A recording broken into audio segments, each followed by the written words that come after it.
Navami discussion. Today, we're going to talk about a very special topic, a topic that we don't get to hear about a lot, but it's exciting, it's thrilling, and it'll allow us to engross our minds more deeply into Rama Charitra and Rama Bhakti. So today we're going to talk about finding Rama Bhakti in the most unlikeliest of places. We wouldn't expect it, but we're going to find Rama Bhakti there. And this is featuring the Sri Valmiki Ramayana. So without further ado, let's get started. At any point, if anybody has any thoughts or questions or ideas, please feel free to share. This is a collaborative discussion by all means. So first, we will offer our prayers to Lord Rama. श्रीराघवं दशरथात्मजमप्रमेयं सीतापतिं रघुकुलान्वयरत्नदीपम् आजानुबाहुम् अरविन्ददलायताक्षं रामं निशाचरविनाशकरं Namami. Then we will also offer our prayers to the great Valmiki Maharshi who has written the transcendental Ramayana. It is because of Valmiki Rishi, Valmiki Maharshi, that today we are able to discuss and cherish the stories of Lord Ramachandra. कूजन्तं Ram रामेति मधुरं मधुराक्षरम् आरुह्य कविताशाखां वन्दे वाल्मीकिकोकिलं वाल्मीकिमुनिसिंहस्य कवितावनचारिणः शृण्वान् रामकथानाथं को नु याति परां गतिम्. Valmiki was a hunter, he was a thief, he was a dacoit who lived in the forests and would rob the people and kill the people. It was because of the instructions and the inspiration of Narada Maharshi that Valmiki, who was Ratnakara, transforms into the great author of the Ramayana. So Valmiki's story shows us that everybody has a past, but everybody also has a future. Like they say, the saint has a past, but the sinner has a future. And Valmiki is the classic keynote example of that quote. Now, before we go further into this story, I wanted to share a beautiful realization that I heard in one of the many lectures I've listened to by a speaker named His Grace Amarendra Prabhu. And he mentions something very unique. Valmiki is madly in love with Lord Ramachandra. He is obsessively devoted to Lord Ramachandra. And we see that in the way the Ramayana is written. Now, if we take a step back, two major texts that we see in the Sanatana tradition are the Srimad Bhagavatam and then the Sri Valmiki Ramayana. The Bhagavatam covers all the 10 avatars of Lord Vishnu. It covers a lot of different topics about dharma, bhakti, niti. All of this is described in the Bhagavatam. And the Bhagavatam is made up of 18,000 verses. So Vyasa Maharshi, who wrote the Bhagavatam, covers the 10 avatars of Lord Vishnu in 18,000 verses. But Valmiki takes 24,000 verses to speak about Rama. He invests so much detail and so much time to describe all the various details of Lord Rama's life. So again, Valmiki is 24,000 verses and Vyasa is 18,000 verses. So again, that speaks to how much love Valmiki has for Sri Rama. Of course, not to say that Vyasa doesn't have love for Krishna. That's not what I mean. Okay. There is one very, very beautiful verse in the Valmiki Ramayana that I wanted to share. The reason why I'm sharing it is, again, just to give us a taste of how much detail Valmiki goes into when he describes Lord Rama. In the Aranyakanda, the forest chapter, there is a point where Rama is going with Sita and Lakshmana to do their pratah, morning Sandhya Vandana prayers.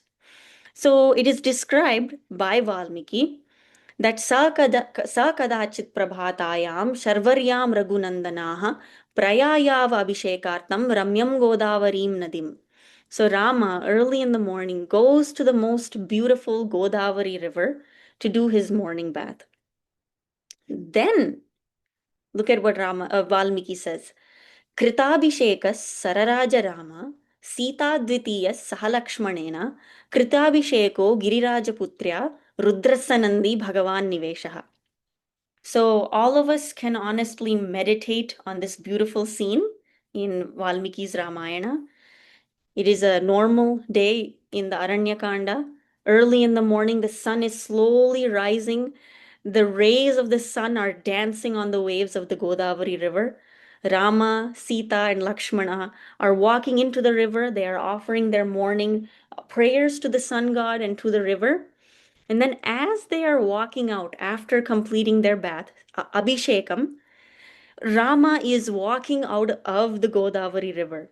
And it is described by Valmiki that the Godavari River is trickling down the hair and the face of Lord Rama. And seeing that trickling water, it is reminding Valmiki of Lord Shankara, of Lord Rudra, and how the Ganga River is trickling down the hair of Lord Shiva. स कदाचित् प्रभातायां शर्वर्यां रघुनन्दनाः प्रयायावभिषेकार्थं रम्यं गोदावरीं नदीं. So they're in the Godavari river. And then कृताभिषेकः सरराजरामा सीताद्वितीयः सह लक्ष्मणेन कृताभिषेको गिरिराजपुत्र्या रुद्रस्य नन्दी भगवान् निवेशः. Indeed, Mother Sita appears like Girirajaputrya, Mother Parvati, and Lakshmana appears like Lord Nandi. So again, it is a very beautiful poetic description that Valmiki brings into the Ramayana here. He is focusing on every detail of Lord Rama's life from the morning Sandhya prayers all the way to the night. So a huge thanks and a huge kudos to Valmiki Maharshi for his incredible poetic sense. But now, with that introduction being said, we will jump into the title of this discussion today, which is Finding Rama Bhakti in the Most Unlikeliest of Places. And that we will dive into the Aranya Kanda, Sargas 36 through 41. And this is the most interesting and fantastic discussion that takes place between Ravana and Maricha. So, as I had mentioned, this discussion will be between Ravana and Maricha, which are the sargas between 36 and 41 in the Aranyakanda. So we know Ravana has an interesting problem on his hand. He has just been approached by Shurpanaka and Akampana, who are telling him that Rama has just killed Khara and Dushana in the Janasthana forest. Shurpanaka's nose has been cut off. Till that point, Ravana wasn't too concerned. He wasn't that bothered. But when Shurpanaka, at disgusting details, describes the bodily beauty of Mother Sita, at that point, Ravana gets intrigued and he's excited and he wants to somehow kidnap Mother Sita and make her the queen of Lanka. And in order to accomplish this task, he knows that Rama is very powerful. Rama has a track record of killing 14,000 demons in just 72 minutes. So this is a very powerful opponent he has on the other side. He somehow wants to make Mother Sita the queen of Lanka. So he approaches his uncle Maricha, the demon Maricha, and he says, Maricha, I have a problem and I want you to solve my problem. And Maricha explains that he has come across a very horrible person called Rama.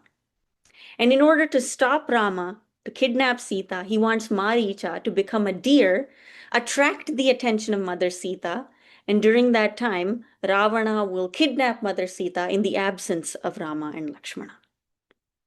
So he starts out by telling Maricha something very interesting. This is how Ravana describes Maricha, and this is coming straight from the Ramayana. It's interesting that on the day of Rama Navami, we're going to start out with the derogatory verse, the derogatory words against Lord Rama. So Ravana says, Ashilaha, he has no character. Karkashaha, Rama is a brutal person. Murkhaha, he's a senseless, he's a fool. Lubdaha, he's a selfish man.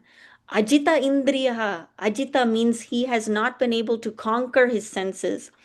Tyakta dharmaha, he has given up dharma. Rama doesn't know what dharma is. Adharmatma, he is unrighteous. He bhutanam, he is of all beings a disservice. Ahite rataha, he hates everybody, everybody hates Rama. This is Ravana's understanding of Maricha. So he starts out with telling Maricha, I heard there's this man, this useless human called Rama, who is here in the forest along with his brother called Lakshmana, and I heard he's a horrible person. I heard his dad kicked him out of the kingdom because his dad couldn't even tolerate him. Rama is such a horrible person. Maricha, you gotta do this for me. I need you. I need you, Maricha, to help me kidnap Mother Sita. Now let's contrast this to how Valmiki describes Lord Rama.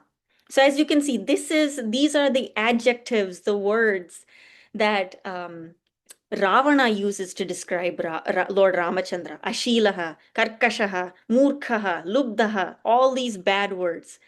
Valmiki, on the other hand, says Konvasmin sampratam loke gunavan kascha viryavan dharmajnascha kritajnascha satyavakyo dridavratah charitrena chako yuktah sarvabhuteshu kohitah vidwan ka samardhascha kascheka priyadarshanaha आत्मवान को जितक्रोधो द्युतिमान को अनसूयकः कस्य बिभ्यति देवाश्च जातरोषस्य संयुगे. Lord Rama is filled with 16 transcendental qualities. He is principled, he is virtuous, he is Dhyutiman, he is brilliant. Anasuyaka, he is not jealous. He is Priyadarshana, he is extremely handsome. Sarvabhuteshu kohitaha, everybody cares about him. Look, Ravana said the exact opposite. He says, Bhutanam ahite rataha, everybody hates him. There is such an obvious contrast, such an obvious difference. Oh, I just lost electricity and it just came back. Okay. Um, Look at the way Valmiki describes Rama and Ravana describes Rama. There's such a huge difference.